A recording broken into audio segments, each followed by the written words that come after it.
लोमड़ी और अंगूर। एक लोमड़ी बहुत भूखी थी। वह खाने की तलाश में इधर उधर भटकने लगी। काफी समय तक घूमने के बाद भी उसे खाने को कुछ भी नहीं मिला। तभी उसकी नजर पास के एक बाग में पड़ी। बाग बहुत ही सुंदर और हरा भरा था। उस बाग से बड़ी ही मीठी सुगंध आ रही थी। उसे एहसास हो चला था कि उसकी खाने की तलाश जल्दी खत्म होने वाली है। वह तेजी से बाग की ओर अपने कदम बढ़ाने लगा। जैसे जैसे वह कदम बढ़ाने लगता तो बाग से आने वाली महक और भी तेज हो जाती। उसके मन ही मन सोचा कि इस बाग में कुछ तो खास होगा जो उसे खाने को मिलेगा। इसी सोच के साथ वह और तेजी से आगे बढ़ने लगी। जैसे ही वह बाग में पहुंची तो उसने देखा कि बाग तो अंगूरों के बेलों से लदी हुई है। सभी अंगूर पूरी तरह से पक चुके हैं। अंगूर देखकर उसकी आंखें चमक गई। अंगूरों की महक से उसने इस बात का अंदाजा लगाया कि अंगूर कितने रसदार और मीठे होंगे।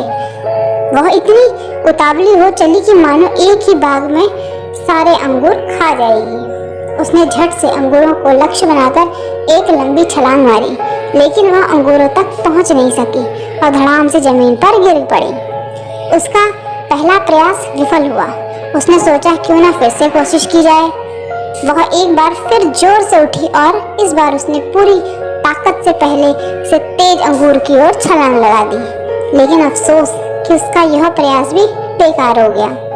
इस बार भी वह अंगूरों तक पहुंचने में नाकामयाब रही। लेकिन उसने हार नहीं मानी।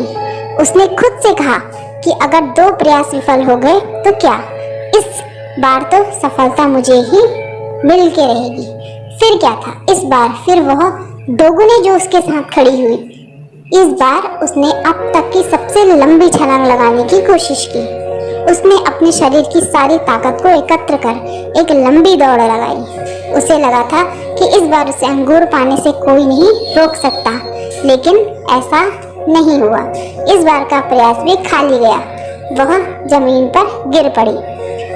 इतने जतन करने के बावजूद वह एक भी अंगूर हासिल नहीं कर पाई। ऐसे में उसने अंगूर पाने की अपनी आस छोड़ दी और हार मान ली। अपनी विफलता को छिपाने के लिए उसने खुद ही बोला कि अंगूर खट्टे हैं, इसलिए इन्हें मुझे नहीं खाना। तो बच्चों, कैसी लगी आपको चालाक लोमड़ी की कहानी? अगर अच्छी लगी हो तो हमारे Nishu issue Sangli library series को लाइक करें, शेयर करें और सब्सक्राइब करें। धन्यवाद।